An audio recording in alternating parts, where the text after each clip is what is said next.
آقا علیہ الصلوۃ والسلام نے 3 دعائیں کی کہ اے پروردگار عالم میری امت قحط سے تباہ و برباد نہ ہو، تو اللہ تبارک و تعالیٰ نے اس دعا کو قبول فرمایا۔ پھر ایک دعا کی کہ اللہ ہماری امت پہ کوئی ایسا جابر شخص مسلط نہ ہو جو میری امت کو ایک دم تباہ و برباد کر دے، تو اللہ تعالیٰ نے اس دعا کو قبول فرمایا۔ پھر تیسری دعا آپ صلی اللہ علیہ وسلم نے فرمایا کہ اللہ میری امت میں اختلاف نہ ہو، فرقہ واریت فرقہ پرستی نہ ہو، تو اللہ تعالیٰ نے اس دعا کو قبول نہیں کیا۔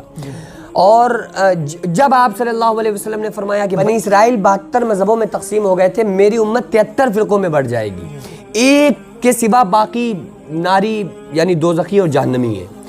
تو جب صحابہ نے پوچھا نا یا رسول اللہ صلی اللہ علیہ وسلم ہمیں ان ایک مذہب والوں کی پہچان بتا دیجئے جو جنتی ہیں، آپ صلی اللہ علیہ وسلم نے فرمایا کہ جو میرے اور میرے صحابہ کے نقش قدم پہ ہوگا وہ جنتی ہے۔ آپ صلی اللہ علیہ وسلم نے نہیں کہا کہ قرآن کو جو فالو کرتا ہوگا، کیونکہ سارے ہی لوگ قرآن کو فالو کرنے والے لوگ ہیں، جتنے بھی لوگ ہیں سب قرآن کو فالو کرتے ہیں، اور سارے لوگ جتنی بھی دلیلیں دیتے ہیں، جو بھی دلائل دیتے ہیں، وہ صرف اور صرف قرآن سے دیتے ہیں۔ تو پھر ایسے تو بات سمجھ میں ہی نہیں آتے۔ اور قرآن کے بھی کچھ اصول ہیں۔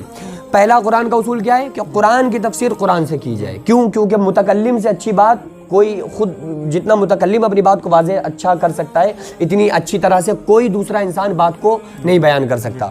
تو پہلی چیز تو پہلا اصول یہ ہو گیا۔ اب آپ دیکھیں نا قرآن کی تفسیر قرآن سے کی جائے کیسے؟ ہم نماز میں کہہ رہے ایاک نعبد و ایاک نستعین اہدنا الصراط المستقیم، اے اللہ ہم کو سیدھے راستے پر چلا۔ اب وہ سیدھا راستہ ہے کون سا؟ تو قرآن نے ہی جواب دیا، کیا؟ وَأَنِ اعْبُدُونِي هَذَا صِرَاطٌ مُسْتَقِيمٌ، اللہ فرما رہے یہ کہ میری ہی عبادت کرنا یہی سیدھا راستہ ہے۔ تو یہاں سے اللہ تعالیٰ نے کلیئر کر دیا کہ سیدھا راستہ ہے کون سا۔ اسی طرح سے اس کے آگے صراط الذین انعمت علیہم، اللہ ان لوگوں کے راستے پر چلا جن پر تو نے انعام کیا۔ اب وہ کون لوگ ہیں؟ وہ کون لوگ ہیں جن پر اللہ تعالیٰ نے انعام کیا؟ تو خود اللہ تعالیٰ نے جواب دیا۔ قرآن کی تفسیر قرآن سے کی جائے، اللہ نے فرمایا اولئک مع الذین انعم اللہ علیہم من النبیین والصدیقین والشہداء والصالحین، کہ اللہ تعالیٰ نے انعام کیا نبیوں، صدیقوں، شہداء اور صالحین پر اللہ تعالیٰ نے انعام کیا۔ اب کچھ چیزیں ایسی ہیں جو قرآن کی تفسیر حدیث سے کی جائے، جیسے قرآن مقدس میں اللہ تعالیٰ نے حکم دیا والسارق والسارقۃ فاقطعوا ایدیہما، کہ چور مرد ہو یا عورت اگر چوری کرے نا تو اس کے ہاتھ کاٹ لیے جائیں۔ اب کتنے ہاتھ کاٹے جائیں؟ اب یہ چیز قرآن میں موجود نہیں ہے، تو اب اس کی تفسیر کی جائے گی حدیث سے۔ قرآن کی تفسیر حدیث سے کی جائے، یعنی کہ یہ آقا علیہ الصلوۃ والسلام نے بتایا کہ اب قرآن میں نہیں ہے کہ پونچھوں تک کاٹے جائیں یا کاندھوں تک کاٹے جائیں یا کہاں تک کاٹے جائیں یا کتنی چوری پر کاٹے جائیں۔ کوئی آپ کے 10 روپے چرا کے لے جائے تو کاٹے جائیں یا 10,000 چرا کے لے جائے تو کاٹے جائیں، تو یہ آقا علیہ الصلوۃ والسلام نے بتایا۔ تو یہاں پر جو قرآن کی تفسیر ہو رہی ہے یہ حدیث سے ہو رہی ہے۔ آقا علیہ الصلوۃ والسلام نے فرمایا کہ 10 درہم سے زائد پر اگر زائد کوئی چوری کرتا ہے نا تو اس کے ہاتھ کاٹے جائیں گے، اور پونچھوں تک ہاتھ کاٹنے کا حکم ہے۔ تو قرآن کی تفسیر حدیث سے کی جائے۔ پھر تیسرا اصول ہے قرآن کی تفسیر اقوال صحابہ سے کی جائے، صحابہ کرام کے جو اقوال ہیں ان سے کی جائے۔ تو اب آپ یہ دیکھیے جو آقا علیہ الصلوۃ والسلام نے بتایا ہے نا وہ قرآن کے موافق اور مطابق بتایا ہے۔ قرآن نے ایک حکم دیا، قرآن میں ہے نماز پڑھو، لیکن کیسے پڑھیں یہ قرآن میں نہیں ہے، یہ نبی نے بتایا۔ تو قرآن کی کسی ایک آیت کی تفسیر 10 طرح سے حضور نے سمجھا دیا صحابہ کو، وہی حدیث ہو گئی۔ تو اسی کو تفسیر کہتے ہیں کہ حضور صلی اللہ علیہ وسلم نے اس چیز کو 10 طرح سے کلیئر کر دیا، اور 10 طریقوں سے آپ صلی اللہ تعالیٰ علیہ وسلم نے اس بات کو امت کے سامنے واضح کر دیا، اور قرآن کے مطابق اور جو باتیں کی اسی کو حدیث کہا جاتا ہے، جو بھی آپ صلی اللہ علیہ وسلم نے بیان کیا۔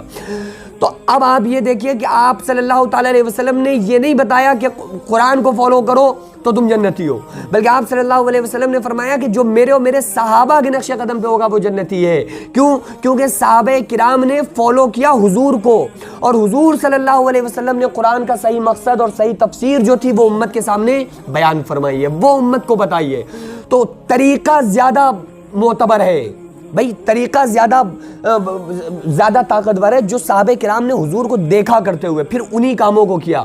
اور پھر دوسری چیز اللہ کے نبی صلی اللہ علیہ وسلم نے کیا فرمایا کہ میں تمہیں 2 بھاری بھرکم چیزیں چھوڑ کر کے جا رہا ہوں، قرآن میری اہل بیت، ان کو مضبوطی سے تھامے رہو گے تو پھر کبھی گمراہ نہیں ہوگے۔ تو ہمیں ان چیزوں پر عمل کرنا چاہیے۔ ہم دوسری ٹینشنوں میں پڑے رہتے، ہمیں دوسروں کی بڑی فکر ہوتی ہے، ہمیں اپنے سے کوئی مطلب نہیں۔ قرآن اٹھا کر نہیں دیکھیں گے، قرآن 2 ہی وقتوں میں مفتی صاحب اٹھتا ہے آج، یا تو میاں بیوی میں لڑائی ہو جائے اٹھاؤ قرآن کھاؤ قسم، یا پھر تعویذ گنڈے کے لیے تعویذ بنوا لو گنڈے، یا پھر قرآن خوانی یا فاتحوں میں کام آتا، بس اس کے علاوہ وہ طاق میں رکھا ہوا جالا اس کے اوپر لگ رہا ہے، تو اس کو تو بستے میں پیک کر کے رکھ دیا ٹینٹ کے اوپر، اور وہ آرام سے رکھا ہوا ٹی وی اور سی ڈی اور کے ناشتے ہو رہے۔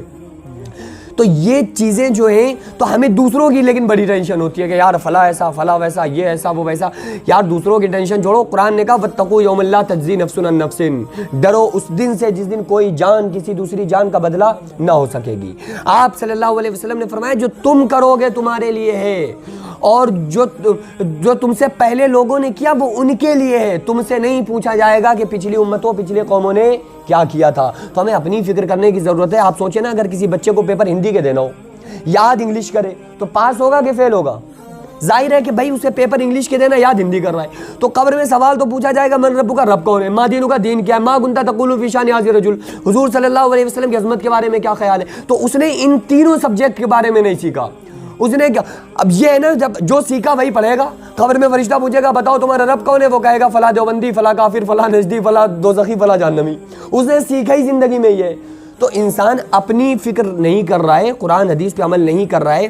دیکھو جو قرآن نے عقیدہ دیا ہے نا، جو اہل سنت کا عقیدہ، آپ اس عقیدے پر رہیے. اہل بیت کی اور اولیاء کرام کی محبت اپنے سینوں میں پیوست کر کے، جو اولیاء کرام نے ہمیں زندگی دی ہے اور آقا علیہ الصلوۃ والسلام کی جو شریعت ہے ہمیں مکمل طرح سے اس کو فالو کریں. جب ہم سے کسی کے بارے میں پوچھا ہی نہیں جائے گا تو اس کی ٹینشن لینے کی ضرورت کیا ہے؟ ہم سے جب سوال ہی نہیں ہوگا تو ہمیں دیکھو ایک کوئی شوہر ودیش میں ہو، وہ بیوی کو خط لکھے کہ یہ میں 4 مہینے بعد آؤں گا، یہ کام کر کے رکھنا ہے. بیوی کو کام نہ کرے. جب شوہر آگے کہے کہ بھائی تم نے کام کیا، وہ کہے کہ 200 خط دوسرے سامنے ڈال دے کہ بتاؤ تم نے کیا کہاں کہا تھا یہ کام کر کے رکھنا. تو شوہر اس بات کو مانے گا؟ وہ کہے گا ہمیں ہمارا خط دکھاؤ، جو ہم نے بھیجا تھا وہ بتاؤ، باقی 200-400 تمہارے خطوط سے ہمیں مطلب نہیں ہے. اللہ قیامت کے دن یہی کہے گا کہ تم کیا کر کے آئے، کیا پڑھائی کر کے آئے، کیا بن کے آئے، ہمیں اس سے مطلب نہیں ہے. یہ بتاؤ قرآن پر کیا عمل کر کے آئے. ہم نے تو قرآن بھیجا تھا، جو ہمارا خط ہے نا تم کو بتاؤ اس کے مطابق تمہاری زندگی کیسی تھی. تو یہ قرآن میسیج ہے، صرف طاق میں رکھنے کے لیے اور برکت کے لیے سجانے کے لیے نہیں ہے، تعویذ صرف پہننے کے لیے نہیں ہے، بلکہ یہ میسیج ہے اللہ کا بھیجا ہوا کہ اسے پڑھو سمجھو. ہم کیا کرتے ہیں، ایک کان سے سن کے دوسرے کان سے نکال دیتے ہیں. بھائی قرآن اللہ تبارک و تعالیٰ کی طرف سے بھیجا وہ میسیج ہے، اس کو پڑھنا چاہیے اور اس پر عمل کرنا چاہیے. دوسروں کی ٹینشن چھوڑ کر اپنی فکر کرنا چاہیے. امتیں اور کسی طرح کی فرقہ پرستی میں نہ پڑتے ہوئے کون کیسا، ہم سے پوچھا ہی نہیں جائے گا کہ فلاں انسان کیسا تھا، یا یہ کہ فلاں انسان جنتی ہے جہنمی. اگر ہم نہیں کہیں گے تو ہم ڈائریکٹ جہنم میں چلے جائیں گے. تو ہمیں جو اہل بیت کی محبت اپنے سینوں میں پیوست کر کے بہت ہی خوش دلی اور محبت کے ساتھ جو اولیاء کرام نے محبت کا پیغام دیا، جو خانقاہوں کی پیغام ہے، ہمیں اس پر عمل کرنا ہے. اللہ رب العالمین سے دعا ہے کہ اللہ تعالیٰ ہم تمام لوگوں کو کہنے سننے سے زیادہ عمل کرنے کی توفیق عطا فرمائے، اور جو کچھ عمدن یا سہون غلطیاں ہو گئیں اللہ تعالیٰ ان کو اپنے فضل و کرم سے اپنے محبوب صلی اللہ علیہ وسلم کے صدقے میں معاف فرمائے. اللہ تعالیٰ عمل کرنے کی توفیق عطا فرمائے.